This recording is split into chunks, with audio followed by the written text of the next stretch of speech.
दोस्तों, income tax द्वारा एक नया रूल यहां पर लागू कर दिया गया है। अगर आप कैश डिपॉजिट या कैश विड्रॉल करवाते एक लिमिट से ज्यादा तो यहां पर आपको पैन कार्ड, आधार कार्ड यहां पर कोट करना मैंडेटरी अब हो जाएगा। दोस्तों, सीबीडीटी ने यहां पर नोटिफिकेशन जारी किया गया है 10 मई 2022 को। इस नोटिफिकेशन के तहत अब अगर कोई कैश ट्रांजैक्शन करता है यानी कैश डिपॉजिट करवाता है या कैश विड्रॉल करवाता है, चाहे आप बैंक से करवा रहे हो, पोस्ट ऑफिस से करवाए या कोऑपरेटिव बैंक से करवाए तो अब यहां पर आपको पैन कार्ड और आधार कार्ड देना मैंडेटरी हो जाएगा।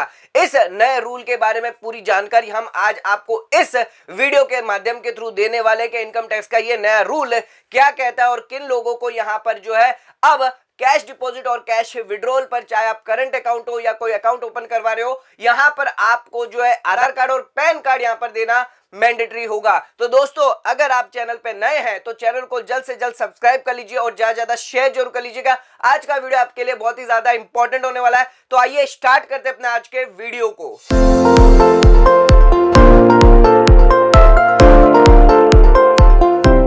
तो दोस्तों, आइए स्टार्ट करते अपने आज के वीडियो को और जानते हैं यहां पर क्या नया रूल आया है इनकम टैक्स द्वारा यहां पर जो लागू कर दिया गया है 26 मई 2022 से इस नोटिफिकेशन के अंदर। दोस्तों, इस नोटिफिकेशन के तहत अगर कोई भी पर्सन है, चाहे वो इंडिविजुअल हो, एचयूएफ हो, कंपनी हो, फर्म हो, अगर यहां पर ट्रांजैक्शन करती है तो उसे पैन कार्ड और आधार कार्ड देना यहां पर मैंडेटरी होगा। आइए देखते हैं क्या क्या यहां पर ट्रांजैक्शन दिए गए हैं। तो सबसे पहले यहां पर अगर आप कैश डिपॉजिट करवाते हैं जहां पर लिमिट 20 लाख की रखी गई है सर, तो यहां पर सालाना अगर आप 20 लाख या उससे ज्यादा का कैश डिपॉजिट करवाते, चाहे आपने किसी भी बैंक में, पोस्ट ऑफिस में या कोऑपरेटिव बैंक में एक अकाउंट मेंटेन करके रखा है या एक से ज्यादा अकाउंट मेंटेन करके रखा है, लेकिन अगर आपकी लिमिट 20 लाख या उससे ज्यादा हो जाती है बैंक में या पोस्ट ऑफिस में या कोऑपरेटिव बैंक में, तो उस केस में यहां पर आपको पैन कार्ड दिखाना मैंडेटरी हो जाएगा, आधार कार्ड दिखाना यहां पर आपके लिए मैंडेटरी होगा। दोस्तों, ध्यान रखिएगा ये लिमिट पर्टिकुलर बैंक को लेकर या पर्टिकुलर पोस्ट ऑफिस को लेकर है। यानी एग्जांपल के तौर पे अगर किसी बैंक में आपने 25 लाख का कैश डिपॉजिट करवाया तो यहां पर आपको पैन कार्ड देना मैंडेटरी होगा, या फिर अगर आपने पोस्ट ऑफिस में 25 लाख की डिपॉजिट करवाया तो आपको पैन कार्ड देना मैंडेटरी होगा। लेकिन आपने कोऑपरेटिव बैंक में यहां पर सिर्फ 18 लाख रुपए यहां पर जो है डिपॉजिट कराया तो उस केस में भले ही आपकी लिमिट 20 लाख से ज्यादा टोटल तीनों बैंक में मिलाकर क्यों ना हो रही हो, लेकिन सिंगल कोऑपरेटिव बैंक में यहां पर जो आपकी लिमिट 18 लाख है तो उस केस में आपको पैन कार्ड जो है यहां पर कोट नहीं करना होगा। तो ध्यान रखिए, अगर लिमिट जो है पर्टिकुलर बैंक में है और एक बैंक में आपके कितने अकाउंट है उन सभी अकाउंट को मिलाकर यहां पर अगर 20 लाख या उससे ज्यादा का अगर आप ट्रांजैक्शन करते हैं तो यहां पर आपको पैन कार्ड और आधार कार्ड देना मैंडेटरी होगा। उसी के साथ दोस्तों, यहां पर अगर आप कैश विड्रॉल करवाते हैं 20 लाख या उससे ज्यादा किसी भी साल के अंदर, चाहे एक अकाउंट या एक से ज्यादा अकाउंट क्यों ना हो, किसी बैंक में, पोस्ट ऑफिस में या कोऑपरेटिव बैंक में, तो यहां पर आपको पैन कार्ड देना मैंडेटरी हो जाएगा।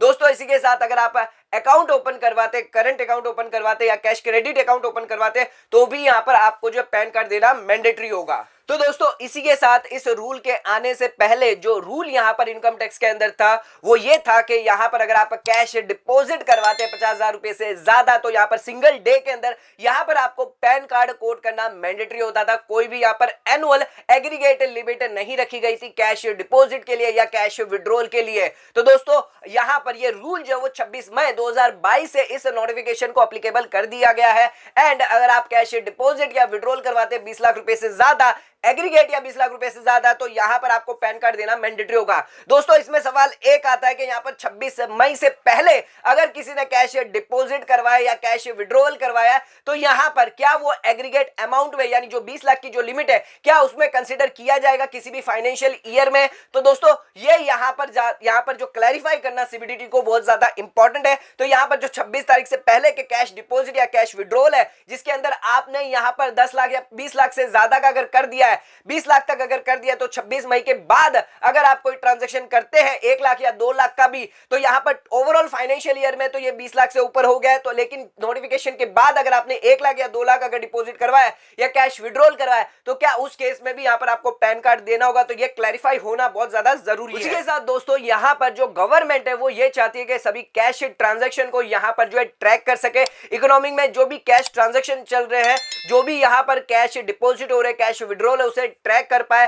एंड इसी के साथ साथ यहां पर जो कैश एआईएस है वो यहाँ पर जारी किया गया ऑलरेडी। और सेक्शन 194N के तहत यहाँ पर अगर आप कैश विड्रॉल करवाते हैं तो उसके लिए यहाँ पर आपका टीडीएस डिडक्ट हो जाता है। तो ये सभी जो ट्रांजेक्शन जो है cash deposit related, cash withdrawal related, भले यहाँ पर टीडीएस एप्लीकेबल हो रहा है या नहीं हो रहा है, तो गवर्नमेंट इन सभी को यहाँ पर जो है यहाँ पर ट्रैक करना चाहती है और यहाँ पर जानना चाहती है कि कितना यहाँ पर सर्कुलेशन हो रहा है कैश का इकोनॉमी के अंदर। उसके लिए ये सभी रूल्स जो है वो नए लाते जाते हैं। दोस्तों इसी के साथ ऐसी बहुत सारी कैश ट्रांजैक्शन लिमिट जो है वो इनकम टैक्स द्वारा यहाँ पर जारी करी गई है, जो यहाँ पर जानना आपके लिए बहुत ज्यादा इंपॉर्टेंट है। तो सबसे पहले यहाँ पर बात कर लेते हैं, आप 2 लाख रुपए से ज्यादा कैश रिसीव नहीं कर सकते, चाहे आप क्लोज रिलेटिव से रिसीव कर रहे हो या किसी से भी अगर आप पेमेंट रिसीव कर रहे हो। तो यहाँ पर 2 लाख रुपए से ज्यादा आप सिंगल डे के अंदर यहाँ पर जो है ट्रांजैक्शन रिसीव नहीं कर सकते। उसी के साथ दोस्तों अगर कोई ओकेशन है तो यहां पर आप 2 लाख रुपए से ज्यादा अमाउंट रिसीव नहीं कर सकते। उसी के साथ साथ अगर आप हेल्थ इंश्योरेंस की बात करें